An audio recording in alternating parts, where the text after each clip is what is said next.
Désormais au pouvoir, Napoléon va tout faire pour réformer le pays. Nouvelles lois, nouvelles monnaies, nouvelles institutions, c'est toute la France qui est repensée. Nous allons voir comment des Lorrains et des Francs-Comtois y ont contribué. Je suis Grégory Barbier et voici les grandes histoires de l'Est, Napoléon, une série en 6 volets, épisode 3, la France réorganisée. 2 siècles après, globalement, ça reste encore valable. On vit en 2021 dans une France napoléonienne. En tout cas, sur ces institutions, sur beaucoup d'institutions, on vit dans une France napoléonienne. Des masses de granit, voilà les mots utilisés par Napoléon pour désigner les nouvelles institutions créées et qui doivent être d'une solidité absolue. Et ça a plutôt réussi, la plupart de ces institutions ont 2 siècles et sont toujours présentes dans notre quotidien. Il bénéficie d'un certain nombre de personnalités. David Chanteran, historien et conservateur du musée Napoléon de Brienne-le-Château. D'hommes et de femmes qui ont réfléchi justement à ces créations depuis le règne de Louis XVI, mais qui n'y sont pas parvenus pour les raisons qu'on imagine, c'est-à-dire à la fois les épisodes de la Révolution et les différents changements de pouvoir n'ont pas permis d'avoir la stabilité attendue. Donc, avec le consulat, pendant les 4 années du consulat, et par la volonté même du chef de l'État, eh bien, Bonaparte rend possible ce qui n'était pas avant lui, c'est-à-dire la stabilité, la paix surtout extérieure, et aussi une paix intérieure, ce qui explique que tous les codes, à commencer par le code civil, constituent la base même s'il n'en reste qu'à peu près 30% aujourd'hui, la base même de notre code. Créé dès 1799, le Conseil d'État avait pour but de rédiger les lois et de jouer un rôle de conseiller auprès de Napoléon. 3 mois plus tard, ce sont les préfets qui font leur apparition, un représentant de l'État par département. À l'époque, il rend déjà compte de tout ce qui se passe à Bonaparte, mais il est aussi chargé de toute l'administration locale et il nomme les maires et les adjoints des communes de moins de 5000 habitants. Auparavant, la Révolution avait mis en place des départements, mais aucune personnalité importante d'influence ne savait l'organiser et c'est Bonaparte qui va l'instaurer à partir du consulat avec les préfets qui sont à la fois un relais pour le pouvoir central, mais qui également permettent aux citoyens d'avoir un intermédiaire, un interlocuteur privilégié, ce qu'il va devenir et ce qu'il ne cesse d'être d'ailleurs jusqu'à aujourd'hui. Napoléon va aussi révolutionner la finance avec la création du franc germinal. Depuis la Révolution, la monnaie est instable, il y a beaucoup de faussaires et aussi une pénurie de pièces. Le dirigeant veut imposer une nouvelle norme et de la stabilité. Sans compter qu'avoir son profil et son nom sur toutes les pièces, c'est aussi un joli moyen de propagande. Le franc germinal a vécu près de 125 ans jusqu'en 1928 où Raymond Poincaré base désormais la valeur de la monnaie non plus sur l'argent mais sur l'or. Et pour gérer toute cette partie financière, on crée la Banque de France. Napoléon s'en servira notamment en temps de difficulté pour trouver de l'argent et payer ses armées.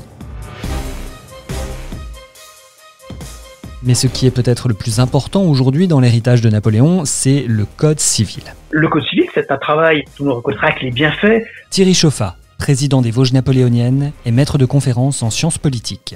Stendhal disait que c'était bien écrit et que si on voulait bien connaître et bien apprendre la langue française, il fallait lire quelques pages du Code civil tous les soirs. Mais il y a ça, il y a cette écriture simple, rapide. Alors pour être précis, l'idée est antérieure à Bonaparte.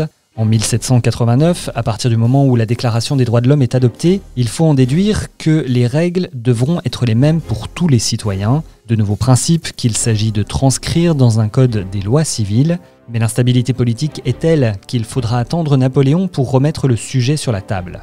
Adopté en 1804, le Code civil comporte alors 36 lois et 2281 articles. Bonaparte intervient d'ailleurs sur quelques-uns, le divorce est accepté, l'adoption est légalisée et les enfants seront désormais égaux dans l'héritage. Mais Napoléon fait également inscrire l'incapacité juridique de la femme mariée, qui perd ainsi certaines libertés accordées à la Révolution.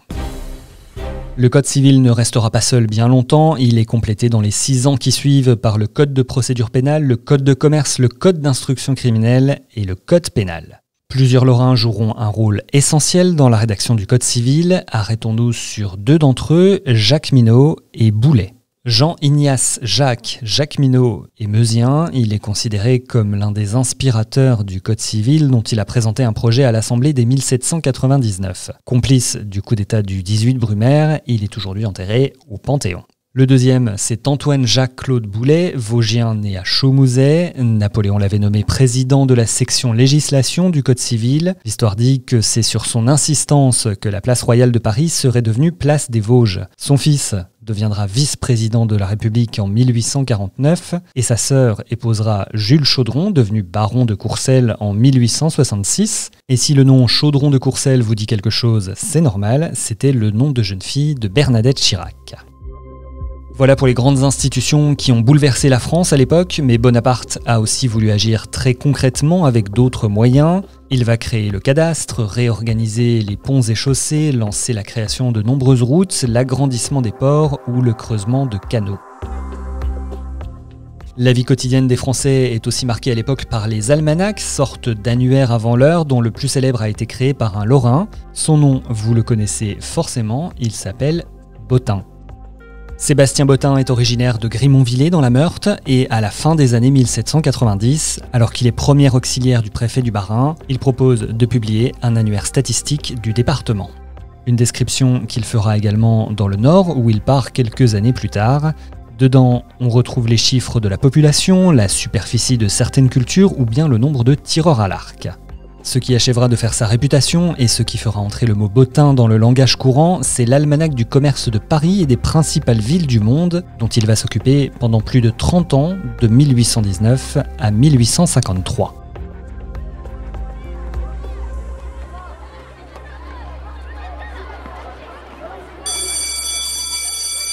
L'école va aussi se réformer sous le règne de Bonaparte. L'Empire est désormais divisé en académies, avec à la tête de chacune un recteur et des inspecteurs. Le texte de 1806 prévoit 6 ordres, les petites écoles, les pensionnats, les institutions, les collèges, les lycées et les facultés. Les lycées, c'est vraiment le cœur de ce nouveau système d'instruction publique, des années couronnées par un baccalauréat.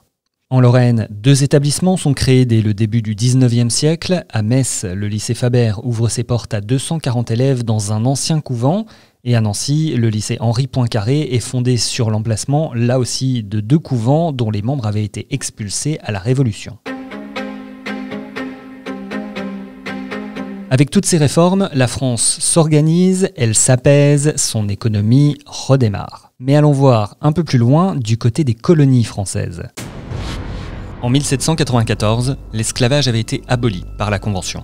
Une mesure forte, mais loin d'être appliquée dans tous les territoires français. À certains endroits, ce sont les colons qui refusent d'obéir, comme à La Réunion. D'autres territoires, comme la Martinique, sont eux occupés par les Anglais qui n'ont pas l'intention d'appliquer cette disposition. Alors quand la paix est signée avec les ennemis, Napoléon prend 2 décisions, c'est la fameuse loi du 20 mai 1802.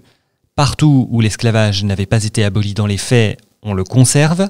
Et on le rétablit même en Guadeloupe et en Guyane. Alors en 1802, Bonaparte se rend compte que la situation dans les îles Caraïbes est déstabilisée. David Chanteran. Pour quelle raison ? Parce que au moment de la paix justement en 1802 avec l'Angleterre, un certain nombre d'îles qui avaient été autrefois perdues, en particulier Saint-Domingue et la Martinique, reviennent dans l'escarcelle française. Et ces îles en particulier ont eu un rétablissement de l'esclavage appliqué par les Anglais. Pour ne pas justement déstabiliser de nouveau une situation qui était compromise lorsque la libération des esclaves s'était faite, en particulier en termes d'ordre public, en termes d'organisation complète, eh bien, Bonaparte décide non pas de rétablir l'esclavage, mais de maintenir l'esclavage dans ces îles qui ont été maintenues. Dans les Caraïbes, l'État essaye de rétablir l'ordre. C'est dans ce cadre que Toussaint Louverture, qui a participé à la révolte des esclaves à Haïti, est envoyé puis enfermé au fort du château de Joux, dans le Doubs, et il y mourra assez vite de maladie. En Guadeloupe aussi, la situation va être compliquée pour Napoléon et c'est un Messin, Antoine Richepense, qui va être chargé de rétablir l'ordre et l'autorité face aux insurgés. Il est envoyé là-bas pour remettre de l'ordre. Jérôme Estrada, journaliste, auteur du livre Napoléon. Et il le fait de façon très violente et de façon très, très contestable. On peut en effet considérer que Richepense a été, assez féroce et qu'il y a eu peut-être des excès de sa part, mais les excès sont de part et d'autre, comme toujours. D'un côté, Richepense et ses 3600 soldats, de l'autre, Louis Delgrès et une armée abolitionniste de 1000 combattants. L'insurrection sera réprimée très durement, avec massacres, supplices et bûchers. Richepense en profitera pour rétablir l'esclavage. 5000 personnes noires seront expulsées de l'île pour être placées dans d'autres colonies. Le souvenir du Lorrain a été, lui, effacé de la mémoire. Paris, comme Metz, ont rebaptisé les rues qui portaient son nom. Et cela amène à une question qui a fait l'objet de nombreux débats ces derniers mois. Napoléon était-il esclavagiste et raciste ? Alors non seulement Napoléon n'est pas raciste, mais il faut bien se rendre compte qu'autour de lui, avec les gens avec lesquels il travaille et les mêmes gens de son entourage, il y a énormément de gens de couleur. David Chanteran, historien et conservateur du musée Napoléon de Brienne-le-Château. Et ils ont les mêmes traitements que les gens, par exemple, d'origine caucasienne. Il faut se souvenir que jeune Bonaparte, venu de Corse, il avait subi ce qu'était le racisme. C'est-à-dire qu'il avait subi la moquerie pour son accent et pour sa couleur de peau. C'est dramatique, c'est condamnable aujourd'hui avec nos yeux contemporains, mais cet esclavage est considéré comme un élément d'organisation sociale. C'est terrible, effectivement, mais c'est le cas. En revanche, Napoléon va abolir l'esclavage à Malte en 1798, il va abolir le servage en Pologne et dans une partie de la Russie, et il le fera bien sûr aussi en Égypte avec les populations noires ou les populations maghrébines. Donc ça montre bien qu'il n'y a pas du tout de volonté ni de racisme, ni de volonté de domination d'une population vis-à-vis d'une autre. Napoléon n'est pas un saint, Napoléon n'est pas un dieu, il y a des erreurs de fait. Thierry Chauffat, président des Vosges napoléoniennes et maître de conférences en sciences politiques. Cette question sur l'esclavage, elle est pas anodine. Aucun État dans le monde, à l'époque, n'a aboli l'esclavage. Il ne faut pas non plus jeter la pierre à Napoléon, parce que certes, on peut dire qu'il n'a pas fait cesser l'esclavage, mais personne autour de lui, et surtout pas les Anglais, par exemple, n'ont aboli l'esclavage. Je rajouterais quand même que c'est Napoléon qui, par un décret de 1815, supprime la traite des Noirs. Grâce à lui, grâce en 1815, on est sur la bonne voie, sur la première étape avant l'abolition de l'esclavage. Bonaparte est désormais tout puissant, il est au sommet de sa carrière. Eh bien, il va aller encore plus haut en devenant empereur, en se sacrant Napoléon Ier. C'est ce que nous verrons dans le prochain épisode. C'était le 3e épisode des Grandes Histoires de l'Est consacré à Napoléon, une série en 6 volets. Pour l'écrire, je me suis basé sur le livre Napoléon, écrit par Jérôme Estrada aux éditions Est Républicain, Républicain Lorrain, Vosges Matin. Si vous avez aimé ce podcast, dites-le nous en mettant des étoiles et des bonnes notes sur les applis de podcast, ça fait toujours plaisir. Et rendez-vous pour l'épisode 4, Napoléon au sommet.